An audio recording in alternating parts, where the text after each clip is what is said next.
আগামী সরকারের নেতৃত্ব আমাদের সবার মাঝেই একই মত, আমাদের আগামী সরকারের নেতৃত্ব দিবেন জনাব তারেক রহমান। ওই জায়গা থেকে সবাই আমরা একসাথে নির্বাচনী মার্কা ধানের শীষ নিয়ে নির্বাচনে যাচ্ছি।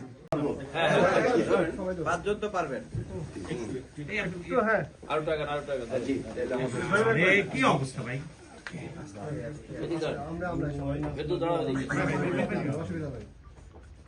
ভাই আপনি একটু বায়ে চাপবেন, একটুখানি মুরব্বি একটু পিছনে একটু বায়ে চাপলে হয়।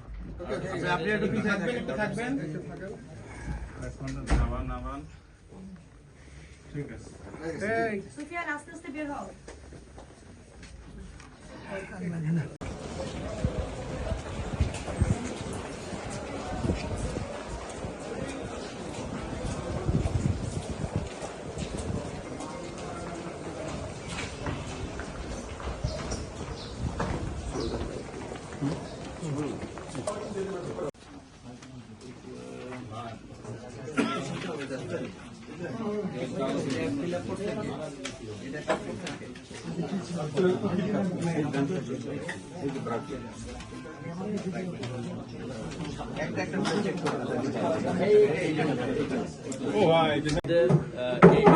আগামী 3 তারিখ 3 জানুয়ারি 2026 এই বিল্ডিং এর লিফটের 3 আমাদের সংকলন কক্ষে আছে, ওখানে মনোনয়নপত্র বাছাই হবে।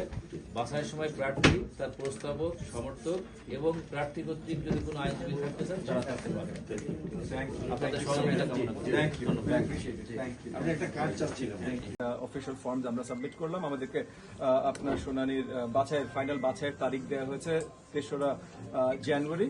আমরা অত্যন্ত আশাবাদী সামনের নির্বাচনটা সুষ্ঠু সুন্দরভাবে পরিচালিত হবেন, ইলেকশন কমিশন তাদের দায়িত্ব সঠিকভাবে পালন করবেন এবং আমরা জাতিকে, দেশবাসীকে তাদের অনেক প্রত্যাশার দুই দশক ধরে অনেক প্রত্যাশা একটা সুন্দর নির্বাচন দিতে সক্ষম হবে।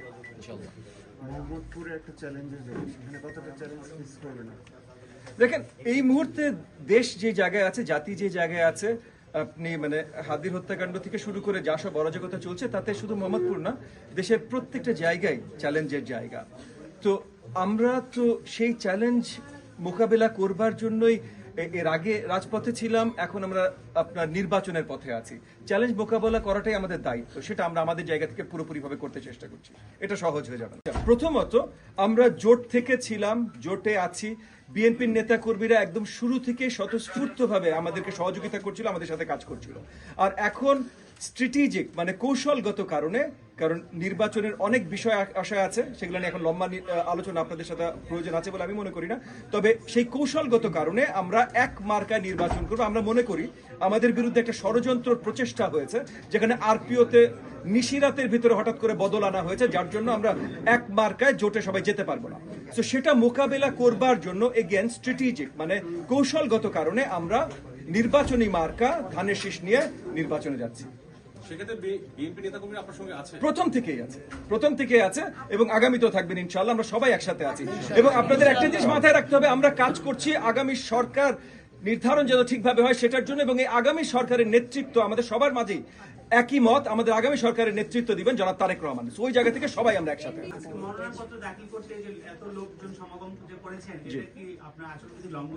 কোনো মিছিল হয়নি, কোনো স্লোগান হয়নি, আচরণবিধিতে যা যা দেয়া আছে সবকিছু মেনে আমরা কাজ করেছি এবং যে লোকজন হয়েছে তারা এলাকাবাসী চলে এসেছেন, তাদেরকে তো এখন এলাকাবাসীকে তো আমি তাদের ফ্রিডম অফ মুভমেন্ট তো আমি খর্ব করতে পারি না। Thank you.